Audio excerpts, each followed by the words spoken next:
Hey, AfterBuzzers, it's Kylie Hodges, and you are watching AfterBuzz TV's Spotlight On with comedian Ahmed Bharoocha. He's hilarious. You are going to want to check this out, so stay tuned. You're tuning into the destination for TV superfan discussion, AfterBuzz TV. And now, let the buzz begin. How we doing, everybody? I'm Kylie Hodges, and you are watching AfterBuzz TV's very special interview edition of Spotlight On. I am so excited to introduce my next guest. His name's Ahmed Bharoocha. He's a stand-up comedian. You've seen him on Comedy Central's Adam Devine's House Party. You've seen him on Conan. And today is a huge day for him. He's releasing his first full-length album and his half-hour Comedy Central special. Please welcome Ahmed Bharoocha. Hi, Ahmed. Hi, thanks for having me. Thanks so much for coming in. This is awesome. I'm so excited to have you. I've always been a big fan. It's a bonus that I happen to know you in real life, too. Yeah. So I'm pretty excited for this interview. We kind of used to live together. Yeah, kind of. It was an indirect roommate situation, Yeah, but it was both of our significant others lived were together. roommates, yeah. So I know where you sleep, which sounds really creepy now that I said it out loud. Yeah. Well, how are you feeling today? It's a big day for you. Yeah, it's great. And it's I've been doing comedy for 12 years, so it's kind of something. Both of these things are two of the things you kind of chase now they're on the same day, which is pretty cool. So, obviously, we're going to talk about your special and your album coming out, but I want to backtrack a little bit to the early days of Ahmed. Sure. Talk to me about what you were like as a kid. Did you always dream of being a comedian? What did you want to be when you I grew was up? like a spaz, probably. It's kind of a talker. I'd talk a lot, class clown. And yeah, so I always wanted to be funny. I wanted to be a hockey player for a little while, but realized that was probably not going to happen. And then comedy was maybe my second choice. And you grew up in Rhode Island, right? I was born in California, and then I moved to Rhode Island when I was 16. So Okay. I kind of had a little bit of Interesting. both coasts, the laid-back California, and then like the uptight, busy Rhode Island, New England, kind of angry winters. That's funny because I would never describe you as angry, but I get that's what the you're California saying. part, right? Yeah. Yeah, I think when I was 16, I was too late for me to get the Rhode Island anger. When I was out in Rhode Island, I realized that the people were very nice. Yeah. But when they talk, it sounds like they're angry. Yeah. Like I was crossing a crosswalk and a car stopped for me and rolled down the window and like they were like, "It's a crosswalk. You can walk in it." And then smiled. And I was like, "Oh, they're being nice Yeah. about this," but it's very scary to hear. Their accent's similar to like the Boston accent. Yeah. So it just kind of already sounds aggressive. Did you have any influences growing up? Like, was your dad really into comedy or your mom? Or... My mom probably mostly was who kind of introduced me to comedy, showed me like stand up, and she likes movies, and her Irish family is just funny in general. Like you go to family outings and it was just everyone kind of being funny and joking around and telling stories and kind of out top each other. So that was kind of maybe my first intro into like, oh, if you're funny, that means you're part of the group. You can hang with everybody if you can kind of make everyone laugh. Yeah. And your dad is Pakistani, right? Yeah, he's Pakistani, Indian, born in Burma. Okay. And then your mom is Irish Catholic? Irish Catholic, born in Rhode Island. That's a sitcom Yeah. right there. yeah. Me and my sister we were writing that. Right Really? now. Yeah. That's fantastic. Yeah. That'll probably be right after the Goldbergs. Yeah, exactly. ABC. Hopefully. So you mentioned Boston, and I actually wanted to touch on that a bit because you started your comedy career in Boston, right? Yeah, well, I started in Rhode Island, but Boston is really where I kind of felt like I found my voice and found the place I wanted to perform. And comedy there it's one of the best places to do comedy. You're not the first person to tell me that, and yet I don't know anything about Boston comedy. Like, why Boston? Well, it's got this perfect mix. It's a lot of colleges. There's Harvard, and so there's a lot of kind of progressive thinking, but then there's also like the townies and the Boston barflies who are a little bit more tough, and they're sarcastic and they're gruff, and they're all funny. So you have this nice mix of kind of tough barroom guys, but also nerdy college people and like Harvard and Cambridge, and just a nice mix of good energy but intelligent people, and also just people that are funny and will kind of try to be funnier than you. Sounds like a good place to get beaten down. Yeah, it is. There's a little bit of that, right? There's a little bit of kind of this hierarchy. Everyone's busting each other's balls. Is that okay to say? Yeah, Okay. yeah, you can say whatever you want. Oh, okay. It's the internet. Oh, it's the internet, yeah. Yeah. I still never know. I'm like, one day there's going to be someone who's like, no, now I'm on the internet anymore. Yeah. You're going to be on the Today Show and say balls, and then they're never going to invite you I back. thought this was the internet. Everything's the internet. It's true. Yeah. It's true. So, how long were you in Boston? I'd say I probably discovered it about 3 years in, and it started maybe kind of going there for about 4 years. So about 4 years was Boston. Boston was my home. And what made you decide to make the move to LA? It's just the natural progression of a comedian. After a while, you can get so far in a smaller city. So you kind of have to move to New York or LA if you want to make more of a career on it. Mm-hmm. And I'd been to New York a bunch, and I love New York. It's one of the best places for stand-up. But I also want to do acting, and my sister lived out here, so I went out to LA. So, you mentioned acting, and in my mind, when I think of comedians, I separate them into two categories. There's like the comedy actor, and then there's the comedy writer, like Louis C.K., as opposed to like Dane Cook. Yeah, okay. Do you identify with that divide, or do you feel like that's, just being way too generic? And if so, do you identify with a certain side? I think, I don't know if I identify with one side or the other. I've always liked acting. I did study acting in college for theater school and everything. Mm-hmm. So I almost have always seen it as a separate thing. Like stand-up is this and acting is that. And like I never did stand-up to become an actor, and I'm not becoming an actor to do more stand-up. Some people do, I think, where it's like, oh, I really want to become an actor, and stand-up is a great way to springboard into that. I always was kind of like a purist with stand-up. It's like you have to really respect this craft, but I also think acting is its own amazing craft that you also should respect. I see them as very separate.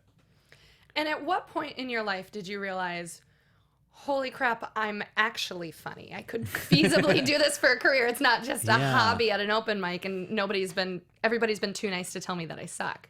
Yeah, I guess it's just been it's almost like a thing you never realize it's happening. It's like, I don't have a day job now, which is great, but it kind of almost never feels like it. You're still kind of, I got to get the next thing.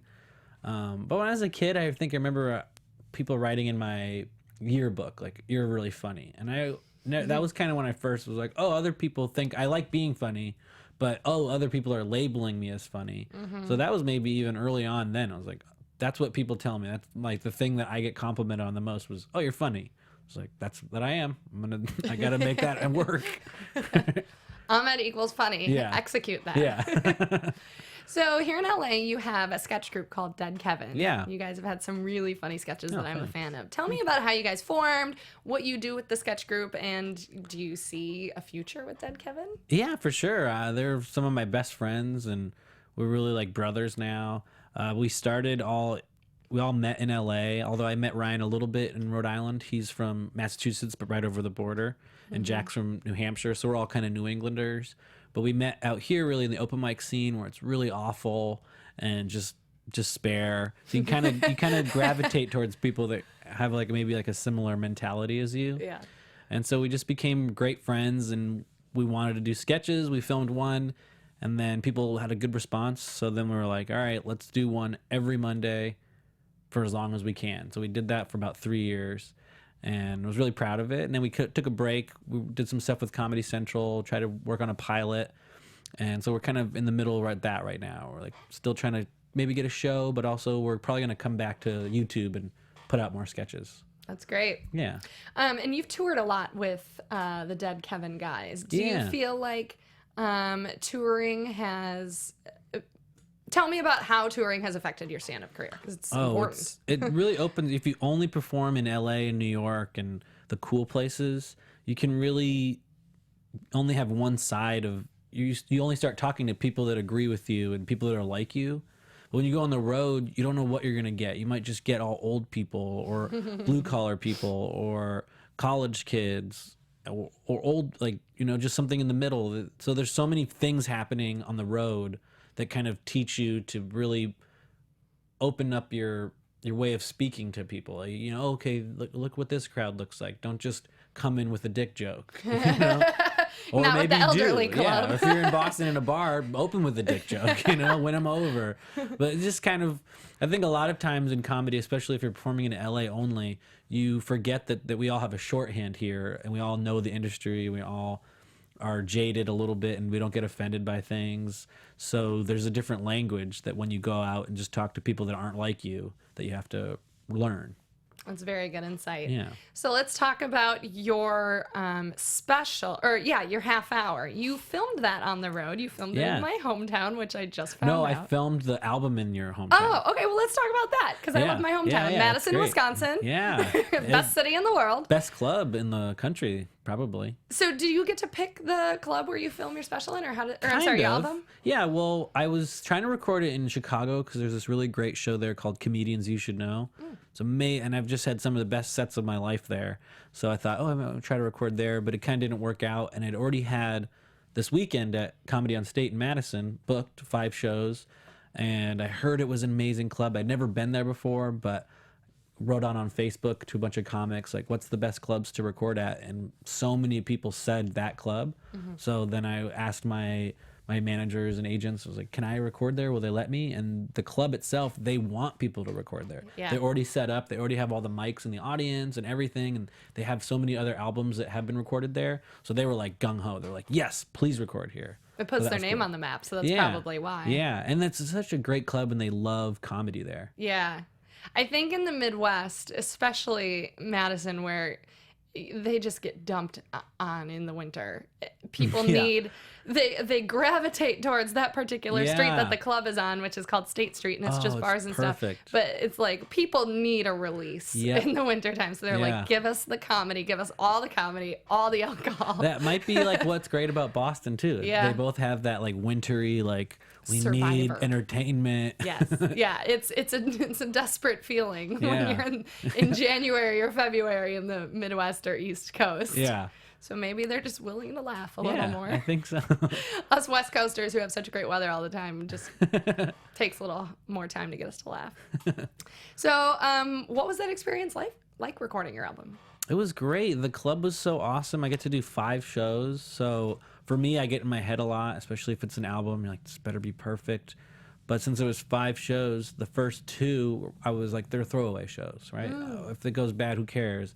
But they went well. So then now the last 3, they're like, well, if these don't go well, I already have those other 2. So it was a nice, the club was very supportive, and they were good at policing the audience, because of some shows you'd have people that were talking a lot.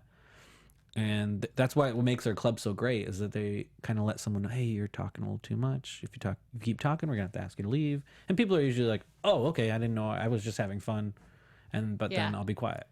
Yeah, that's the thing about comedy shows. When I first moved to Los Angeles and started going to them, I realized that, I mean, it's a serious thing to be a good audience member. Yeah, for and sure. a lot of people don't realize that. You know, nobody realizes how big of an asshole they're being by pulling out their cell phone to text somebody and be like, this guy's hilarious. Yeah. But as a comedian, you probably so see the cell phone disheartening. light and you think, they're not listening, why am I here? And it's like, not only, it's not very discreet ever, because you think you're discreet because you're just looking, but to me, I'm looking at a sea of faces that are all in darkness, and then you're just like, boom, face lit. So now all I'm looking at is you looking at your phone. And you're like, I mean, it makes sense though. Like, I can only imagine how vulnerable you already are on stage. Yeah. And then when you think that the audience isn't on your side, it's like, well, all right, I'll just leave now. Yeah, like, what am I even doing this for? Have you ever had those moments where you were all like, the I'm ready time. to quit comedy? I don't know What if am I I was doing ready this to for? quit comedy, but there's definitely times where you're like, I should just walk off the stage right now. Like, what's the point? Like, there's actually a lot of open mics in LA sometimes can be to a point where there's you'll just be talking and you realize no one is listening to me. Like, there was this club called Big Fish that's kind of notorious for being a rough, weird mic. And it's not the audience's fault, because they don't come there for a comedy show. They come there for a bar, and then you hijack their time. So they're kind of like, wow, we're just going to go talk in the corner. So now you're on the other side of the room telling jokes and then looking, and you're like, they're having a conversation. Am I'm just talking to myself. Why am I doing this? I should just leave, but you still don't. You still finish your time. Right. I heard of Big Fish. You're not the first person to say it. Yeah. It's a good place to get beaten down. Yeah. So it's a confidence thing, I guess. Yeah. So tell me about your special. Okay, Where was so the that half hour. That was in New the half hour. Orleans, which was Cool. amazing. I love New Orleans. I've ever been there. Yes, great city. Feels like another country. It's got so much charm. Everyone's drunk. Everyone just loves to party there. Perfect Which is a audience great for comedy. Yeah. As long as they don't get too drunk and rowdy, if you could just keep them at that level, that's the perfect audience. Just a little loose and excited and happy. Yeah. So were you given 5 chances to record it the way you were with your album? No, not that. Yeah, that one's opposite, really. One That's chance. one shot. Although what was kind of cool is I didn't really realize this going in. They were like, if you mess up, just start your joke over. Or if you want to come on after the set and redo some jokes with the right wording, which I had one bit at the end that was my weirdest bit that I really never do, but I wanted to close on it because I thought it was kind of a unique thing and end the half hour on kind of a unique joke. So, and it's all silent. So I sit there and the bit happens and there's a sound cue that's supposed to come on at the end, but they play it right away. So now I'm in the weirdest bit and they're playing it too early. So I had to be like, no. Start over. And How luckily, did the audience react? Well, what's kind of cool about that is the audience is on your side, and that almost reminds them how important this is to you and what is happening. So then they kind of rally and they're like applauding. They're like, come on, do it again. So now the second time they're kind of a little bit on board already. And so, yeah, I'm interested to see how it edits together. I don't know if they're going to keep it or not. That's really great that the audience is on your side because I can only imagine the awkwardness that could have come out of it. Yeah. Where everybody's like, what do we do? Do we laugh? Yeah. One thing that they kept doing is there's a big teleprompter, just a big flat screen TV with your set list in there, but they'll type things out to you. So you'll be doing your jokes to this, and then all of a sudden you just see like something happening. Like, what are they trying to tell me? And like 4 different times they would just write sweaty, wipe off. Oh, you were sweating and So they I could was see it just on like camera. so sweaty. So then you're kind of like, oh God, I'm disgusting. And you're in the middle of your joke, so that throws you off. So you're like trying to hit the punchline. You're like, oh, I'm sweaty. Oh no. Yeah, and you have to casually wipe off. Well, they had like a towel for you. So I would they let you put your towel wherever you want. I put it off stage. So I would kind of walk off stage and let the audience know what was happening. And again, that kind of let them in on the secret. And then they felt like they're part of something special. They're like, oh, this is something that people at home aren't going to see. So now we're in on the back, like the background. It's just kind of cool. I just realized I recently watched like a Cat Williams special, and he was like He drenched. sweats a lot. Yeah. Like I think it was like his hair Where's was those dripping. like suits? Yeah. Those, What a like, mistake. velvet suits. Yeah, he's just hotboxing And it then on he stage. runs around. Yeah, I'm sure the teleprompter is just sweaty Yeah. the whole time.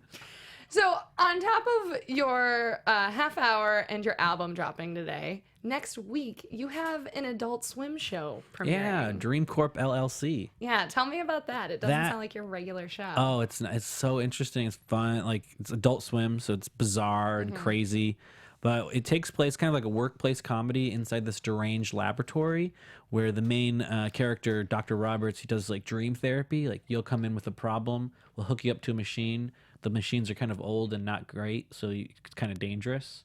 They'll go in your dreams and kind of help you get over your fears.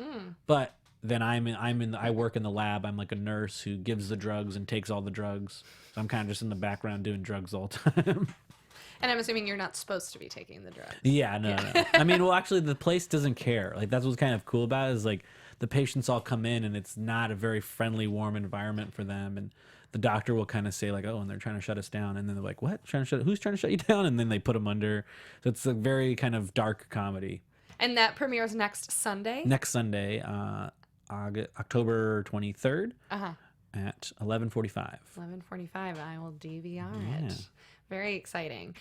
So now that I feel like you can comfortably say you're at a point where you've made it. You could be recognized. Have you been recognized? For Dead Kevin, a lot of times I'll do like college shows in colleges on the road, and like some kids will come up to you after and say, "Oh, I watched the sketches on YouTube." Wow. So it's really cool. The people are actually watching them. Like you see the numbers that people are watching them, but when someone comes up to you and says it, you're like, "Oh, there are strangers watching my stuff," which is really cool. Yeah, it feels real. Yeah. So, do you have any influences early on in your comedy career that you were trying to maybe mold yourself after, or just tried to use certain bits of their comedy voice to incorporate in your own? And do you feel like you're still going that path? I think, yeah, for sure. You definitely have influences, and then you try not to be too much like your influences because you don't want to just copy them.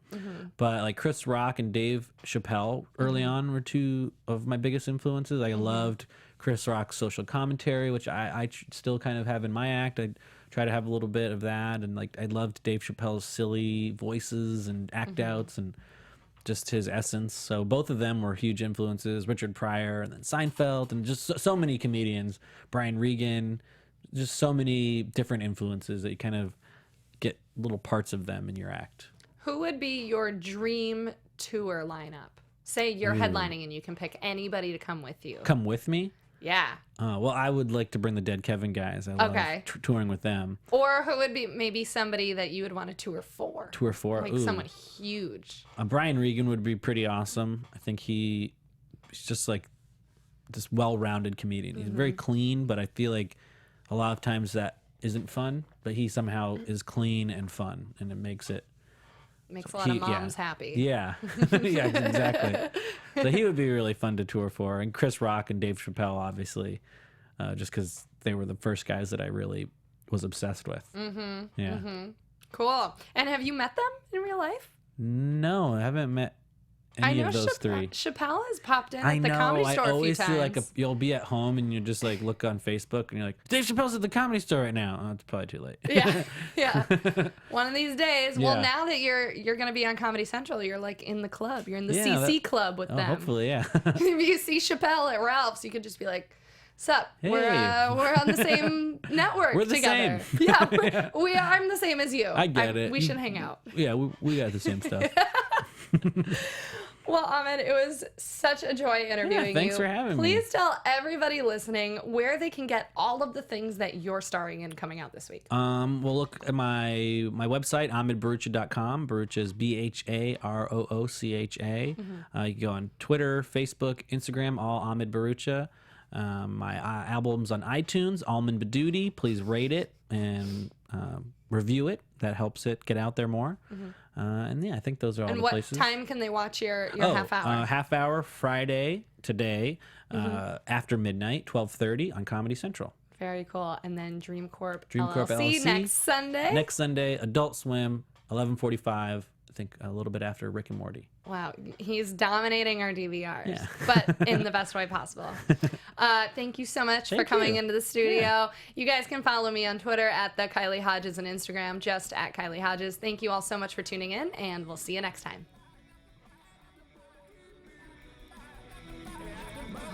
From executive producers Maria Menounos, Kevin Undergaro, Phil Svitek, and the entire AfterBuzz TV staff, we would like to thank you for listening to the AfterBuzz TV network. To watch or listen to other after shows and post comments or questions, be sure to visit AfterBuzzTV.com. I'm Sir Richard Wentworth, and this has been a presentation of AfterBuzz TV. The views expressed herein are those of the hosts only and do not necessarily reflect the views of AfterBuzz TV or its owners or principals.